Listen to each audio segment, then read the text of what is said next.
Hey, it is Donna Ray, and here is where we find love again after divorce.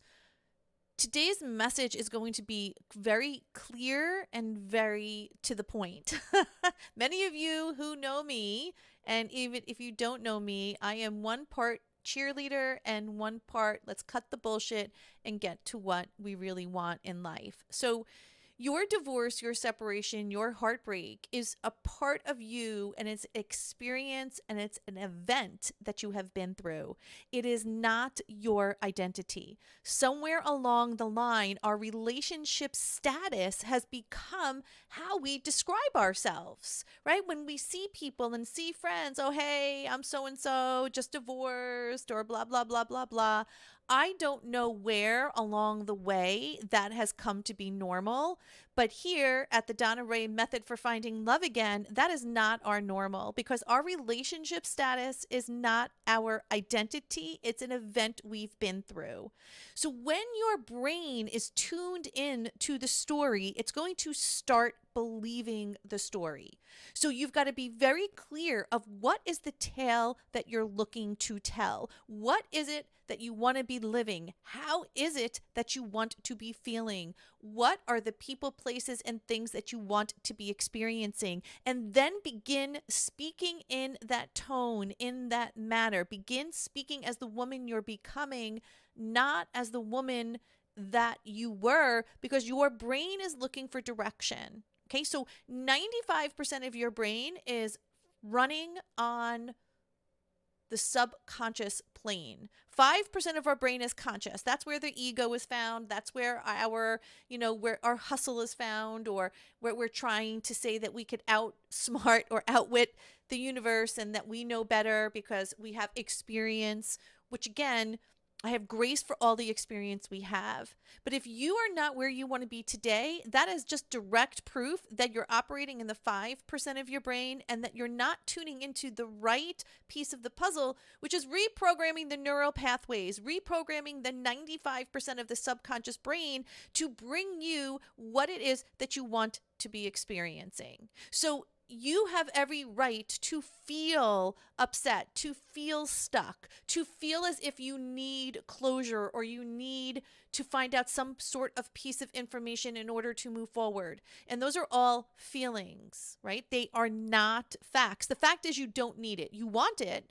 And for whatever reason that God hasn't given you information, or for whatever reason you haven't gotten the closure that your heart so desperately desires, it's not because it's happening against you. There may be a reason why that information may have been delivered. Maybe if you would have known that, it would have hurt you more. Or maybe you're not ready to hear it. So you're being protected. You're not being pushed out. You're being protected. So when we say, hey, God, universe, and source, I would love to know why X, Y, and Z, and insert whatever it is that you're looking for answers on. I would love to know why. I would love to have the answers. And when it's time for me to hear those answers, please deliver them to me because I am ready. I want to hear them. And in the meantime, I'm not going to stop here. I'm moving forward, right? So I want the answers, but I don't need them to move forward. Is I'm wanting those answers, and God, when it's time for you to bring them to me, please do. And I am moving forward. Because what happens with women is that we don't realize how much time passes and how many years go by where our ex and our family members and other people have gone on to live a different life, have gone on to experience different things. And yet we're still holding on the bag of all of this sadness and this grief. And we may have some parts of our life together. We may have our work together. We may have good family and friends. You may be part of a pickleball group and a bunko group. So you have the activities and the things that you're doing that are fun per se, but there's always that nagging piece of you, that nagging part of the brain that is so acutely aware of how alone you feel and so acutely aware of how you're not going home to someone and how other women and other people around you seem to be dating or seem to be finding someone, and yet every night it's the same thing, right? It's you're doing the same things, you're seeing the same people, it's the same patterns, and yet every night you're going to bed alone and every morning you're waking up alone. And this doesn't match what your soul has for you because your soul is saying to you, You are meant to be partnered, and you wouldn't be here with me, Donna Ray. You wouldn't be here with me if you were not meant to be partnered with love and be partnered with a partner. Because this is the divine work that I do, and this is the divine work that I've seen in my life and in my clients' life, thousands of women's whose families we've changed, is we all have the same unique trait. And that is, we know that this divorce was not the end. We know that there's a beginning here. We know that we're not meant to die alone. We just don't know how to get there yet. And what I did in my 7 to 10 year journey of trying to figure it out on my own, I have now condensed it to 12 weeks for you, right? At the my 1-to-1 program, and as well as, a 12-month path at the Find Love Again membership model, which is fantastic, depending upon where you are and what it is that you're looking to achieve. So I want you to know that you don't have to suffer anymore. It doesn't have to take years. And there doesn't have to be this path of, will I find someone? Is it possible for me? What we do is we turn it around and say, yes, if you are here, it's absolutely possible for you. And yes, it will be achieved. You just not need to take different action. And the action isn't thinking about what went wrong and thinking about how things aren't working. The action is also not burying and trying to out positive think yourself and trying to just not feel the feels. The action actually is understanding, how do I change the subconscious patterns of my mind? How do I tap into the neural programming? How do I tap into the trauma and release the tendrils this trauma has on me? How do I get back into parasympathetic mode where my brain is at peace? How do I get back to a responsive state in this life versus reactive? And how do I handle the day-to-day stressors and everything that's coming at me with my family? And just because the divorce is over doesn't mean you're still not dealing with the shit, even years later, of all the shit you have to deal with, even with kids and family and going to christenings and birthday parties and events and marriages and all of those other things. You still need to heal and be able to experience that. And be able to experience it in a way that's not taking you down and not driving you crazy and not driving you into a deeper hole, but being in a space of, sure, this sucks, and sure, this is not where you thought you would be, and you could do hard things. And every opportunity and every instance we have could be, what could I learn from this? How can I take this and use this for my good? Because just because the divorce is over and pieces and there's ink on the paper, number one, doesn't mean that you still don't love your ex in one way, shape, or form. Doesn't mean that those dreams and those desires and all of the ideas you thought you would be doing with that person is not happening. So there's some grief and some sadness there and abandonment. But it doesn't mean that it has to take over you. Memory without the emotional charge is wisdom. And that's what we aim to be in, is I cannot come in and wipe out your memory, and nor would I suggest you do either. However, memory without the emotional charge is wisdom. You could be aware of your past and have it be a butterfly versus a knife to your heart, right? And that means that you're not forgetting the past. You're transmuting the energy into building the stepping stones for your future. Because your past, everything that you've learned in those years, are the pieces that make you you. You're not a woman who's starting from scratch. You're a woman who's starting from experience. So don't for 1 second feel like your life is over and that how are you going to start again and how are you going to find love and how is this all going to work out? Because you're not the 18-year-old girl or the 20-year-old girl. You're the 40, 50, 60-year-old woman who has life experience. You know what works and what doesn't. You know what you need and what you don't need. And we don't want to bring the same tools that got us into the problem in the first place to this new relationship. We've got to become a new version of ourselves. We've got to decide who it is we are, what it is we want, and be able to step up with full peace, with full love, with a full reverence for life in order to attract that like partner who also has a full reverence for life. We're not looking for a rehabilitation plan. We're not looking for a knight in shining armor who turns out to be an idiot wrapped in tinfoil. We're looking for a man a man who's going to step up to the relationship, who's going to fight for you, who's going to love you, who's going to honor the relationship. But if you're still groveling at the past, if you're still tolerating less than, if you're still dating guys who are not the right partner, who you know they're not the right partner, but you're like, oh, they're better than nothing, well, then you are setting yourself up for failure. Because you're not believing in the laws of the universe of abundance and what is possible for you. And I have seen this time and time again. When you get crystal clear and there's no other option, that love is coming and that you will be with the partner who is your best match. That there's no other option. There is no plan B. There's no, well, maybe this is better than nothing. No, we don't believe that. We are only accepting and tolerating exceptional because we are exceptional high value women. We've already been through the shit. We've already tolerated way less than we should have tolerated, and we didn't know any better.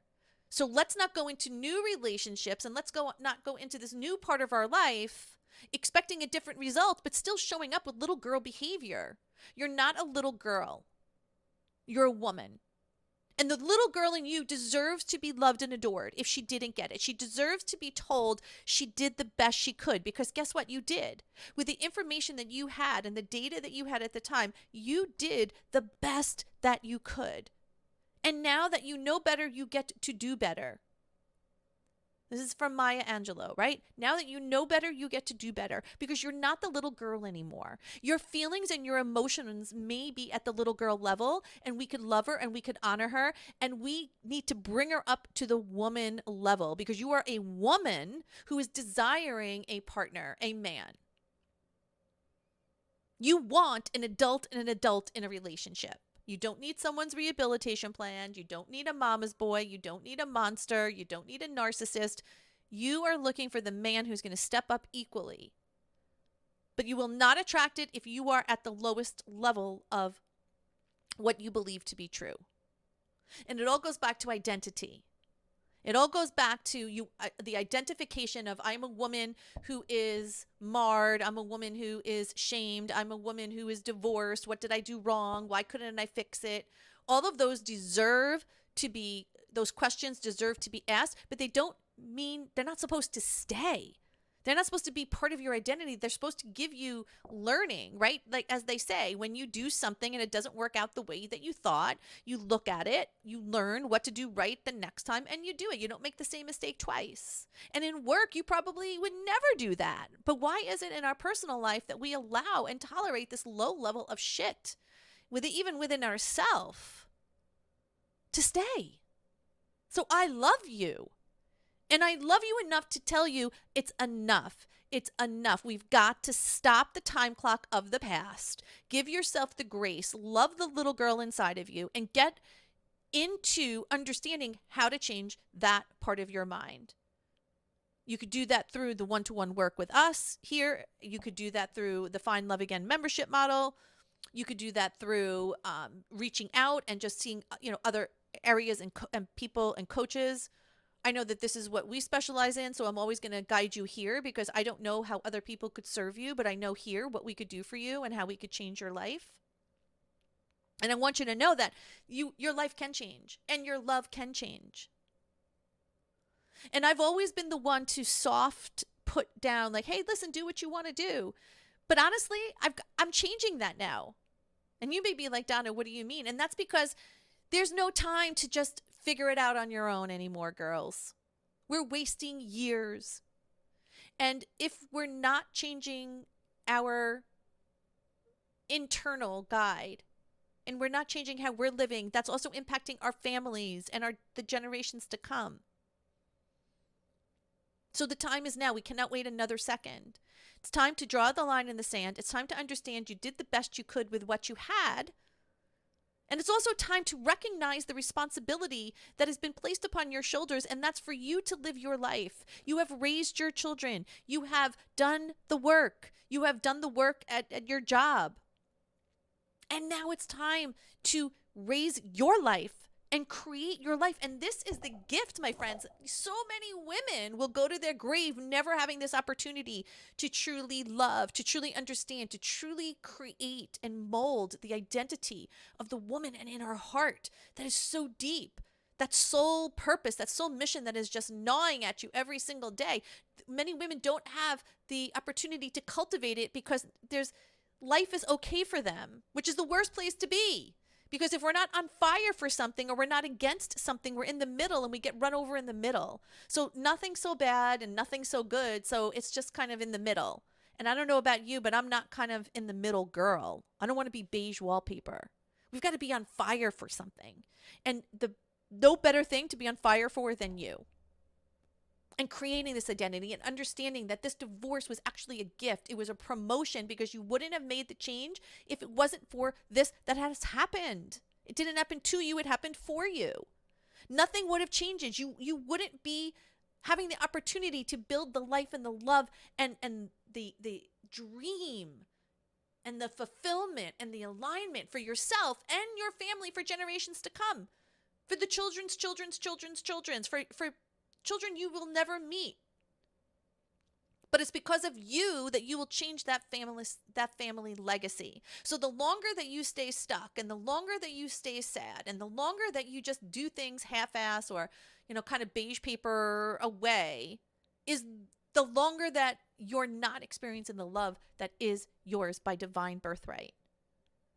This is not something you need to learn per se. It's something you need to remember. And that's my job as a soul activator, as a coach, as a therapist, is to activate that part of you. You are here to remember. It's already inside of you. Everything that you need in order to live and love the way you want is already inside of you. We just need to activate it. There's a code that needs to be open, and it's a code through my voice. It's a code through the trainings. It's a code through the frequency. It could be a code through a book I write. It could be a code through anything. But you are here because you are ready to unlock the code into the love that you know is in your heart. So if you're waking up and saying, my God, I can't believe this is another day. I just don't know how to get out of this cycle. Well, thank your lucky stars because you're here. And that's what God does. God is good. He's going to deliver you to the information. Now it's your choice what you're going to do with that information. Are you going to take action and do what you need to do to get your life where it needs to go? Or are you just going to keep on going and doing everyday stuff? Now, either way, I love you. I'm not going to judge you. But if you want to change your life, then come follow me. Listen to me. Follow me. Binge listen to what I have. Come be part of the membership. Do whatever it is. Because your time is now. I don't believe in coincidences. I believe in miracles and synchronicities. And we have a calling. We have a responsibility. We have an obligation to ourselves and our family to live and to love and to be loved and to show your family the example of what true love looks like. Not only in yourself, but also in the partner who loves and adores you. There's no better example to your family than you being loved by a man who loves you. And vice versa, as you loving the man. When you show them, because kids, regardless if they're 3 or 83, it doesn't matter, may not listen to what you say, but they watch what you do. And if we're constantly looking for validation from our family or looking for connection from our family because we're lonely and that's who we would go to and our family and we want them to be around and we're doing things, it just doesn't work. Your family is not supposed to take the place of your lover. You have a different role in your family. That's not their job. Their job is to be your children and to love you and adore you, of course, but in that way. So let's not place the roles that we're looking for in a husband on our children because it's not their job to do that. And it's not that you're doing anything necessarily bad, because I think most women do that. We look to our families if we're feeling lonely and upset, and we look to our families to fulfill us because that's who we raised, right? It's who we've been with. And it's sort of this like, oh, gosh, it would be so nice to have that. But kids have lives and they're doing their things, and many kids have their own kids. So let's not burden our families with our sadness. Instead, let's take responsibility and accountability, and let's do this as a gift and saying, God, thank you for waking me up. Thank you for waking me up, and now I'm on the right path, and I don't know how I'm going to get there, but I'm ready. I may not understand what this Donna girl is saying, but I'm ready to listen. It's your time, my friend. It is your time. So I will see you on the other side, and I can't wait to record the next episode. I have this channel here, the Donna Ray channel, and I also have my podcast that you could listen to, which is the Divorcing Gracefully and Beyond podcast. Sorry, it's PC right now. We're putting all of the pieces together because for the last 15 years, I was functioning only as Divorcing Gracefully and Beyond. And in the last few years, my elevation and my work and the information and the trainings and the teachings that have grown have created a brand new vertical in the Divorcing Gracefully and Beyond community. And that is the Donna Ray Finding Love Again membership model. So we're blending the two. So if you have any questions, you could always reach out to us at Lovedesk, LOVEDESK, at Donna Ray Love, DONARAELOVE.com, Lovedesk at DonnaRayLove.com, and be happy to answer your questions. With that said, go kick some ass today, girls, and I'll see you on the other side. Bye.